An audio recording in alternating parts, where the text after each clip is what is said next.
जय मसीह की सभी को। और हम पार्ट 2 जो है सेम सैबथ स्कूल 29 फरवरी में आते हैं। और हम अब जब हमने पार्ट 1 में हमने पढ़ा था उत्पत्ति अध्याय 14 की 18, 19, 20 वर्सेस पढ़ी थी, जिसमें लिखा है, जब शालेम का राजा मेलिकिसीदक जो प्रधान ईश्वर का याजक था रोटी और दाखमधु ले आया, और उसने अब्राहम को यह आशीर्वाद दिया कि परम प्रधान ईश्वर की ओर से जो आकाश और पृथ्वी का अधिकारी है तू धन्य हो।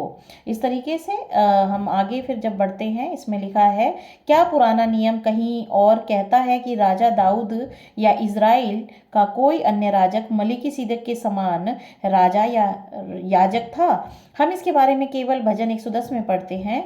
यह भजन इज़राइल के इतिहास में एक विशेष राजा याजक के बारे में बात करता है जो केवल एक ही व्यक्ति हो सकता है, और वो है यीशु मसीह। और इब्रानियों अध्याय 7 की 20 से 28 वर्सेस हम पढ़ेंगे।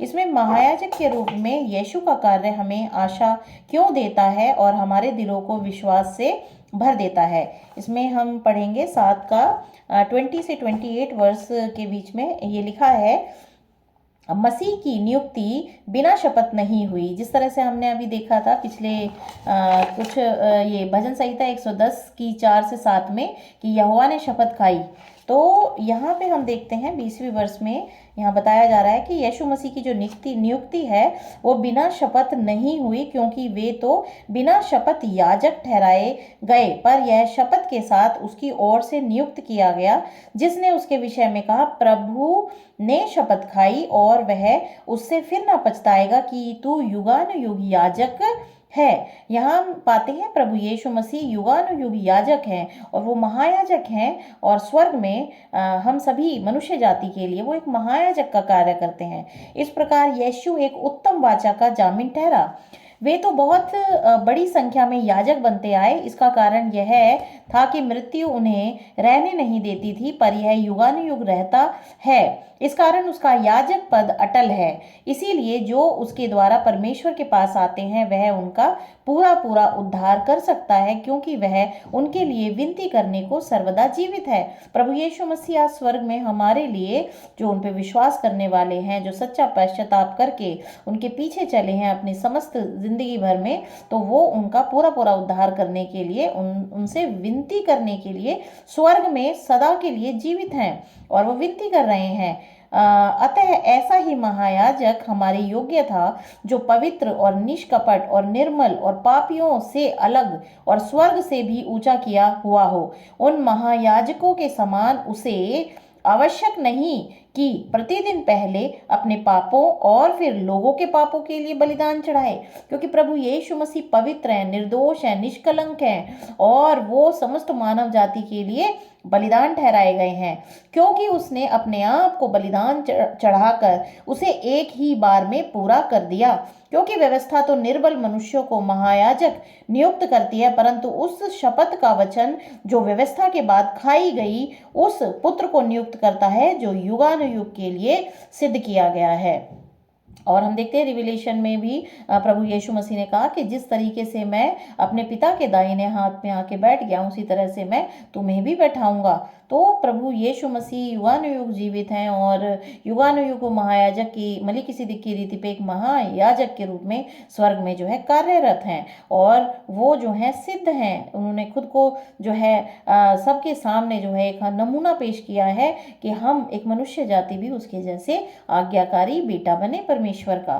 तो यहाँ हम देखते हैं बहुत ही सुंदर तरीके से यहाँ समझाया गया है कि पुत्र को नियुक्त किया गया है, जो युगानुयुग के लिए सिद्ध किया गया है।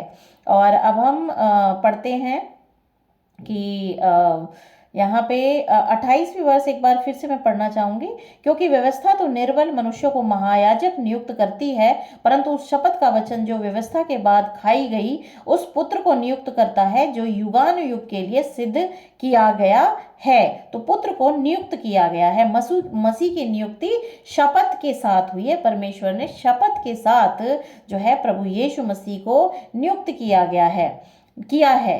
फिर हम देखते हैं इब्रानियों, फिर इसमें आगे हम देखेंगे कि यीशु का जो कार्य है वो हमें आशा क्यों देता है और हमारे दिलों को विश्वास से भर देता है, क्योंकि वो जो है नियुक्त किया गया परमेश्वर के द्वारा। परमेश्वर, खुद परमेश्वर जो है मनुष्य रूप लेके आए और वो बलिदान दिया, तो प्रभु यीशु मसीह के द्वारा हमें जो है विश्वास से भर देता है। प्रभु यीशु मसीह के ऊपर जो हमारी आशा है वो हमारे विश्वास को और मजबूत करती है, क्योंकि वो निष्कलंक निष्पाप है और जो कि हमारे लिए जो है अपने बलिदान को चढ़ाता है।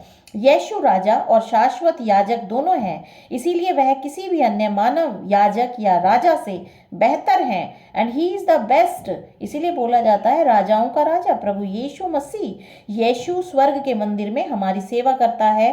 पाप और मृत्यु उसके कार्य को उस प्रकार समाप्त नहीं कर सकते जिस प्रकार पाप और मृत्यु ने मानव याजकों के कार्य को समाप्त कर दिया है। तो प्रभु यीशु मसीह का जो बलिदान है वो युगानुयुग तक बहुमूल्य है, परमेश्वर की निगाह में वो बहुमूल्य है, और वो हमारे लिए जो है दिया गया कि समस्त मानव जाति को वो खरीदे।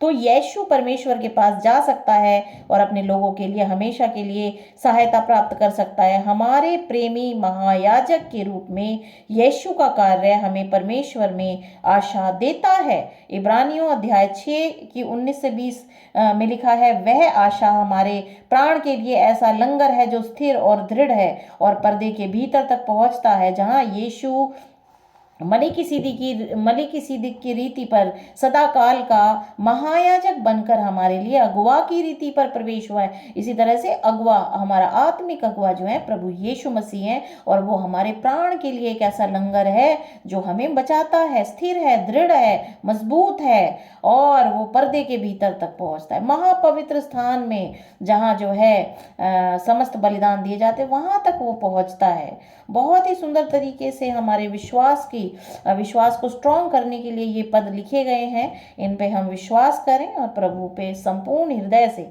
विश्वास करें। हम भरोसा कर सकते हैं कि यीशु हमारे राजा और महायाजक हमारे दिलों में और इस धरती पर भी बुराई को खत्म कर देगा। भजन 2 अध्याय और उसके 6, 7, 8, 9 वर्सेस में लिखा है कि इसमें लिखा है भजन 2 से 6 से 9 में, दिए गए वादे को यीशु हमेशा निभाएगा, वह पृथ्वी पर हर अगुवा और लोगों के समूह का न्याय करेगा। तो प्रभु यीशु मसीह महान है। मैं ये वर्सेस को पढ़ना चाहूंगी। इसमें लिखा है, मैं तो अपने ठहराए हुए राजा को अपने पवित्र पर्वत सिय्योन की राजगद्दी पर बैठा चुका हूँ। और ये यहोवा परमेश्वर कहते हैं यीशु मसीह के विषय में 2 अध्याय भजन संहिता में, मैं उस वचन का प्रचार करूंगा जो यहोवा ने मुझसे कहा, तू मेरा पुत्र है, आज तू मुझसे उत्पन्न हुआ है, मुझसे मांग और मैं जाति जाति के लोगों को तेरी संपत्ति होने के लिए और दूर दूर के देशों को तेरी निज भूमि बनने के लिए दे दूंगा।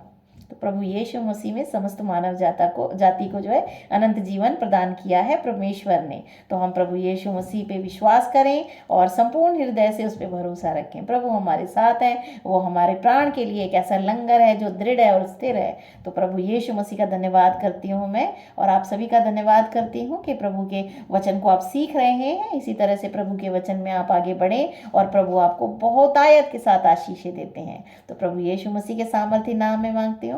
पिता, मेरी इस प्रार्थना को आप कबूल करें। आमीन, आमीन। God bless you all.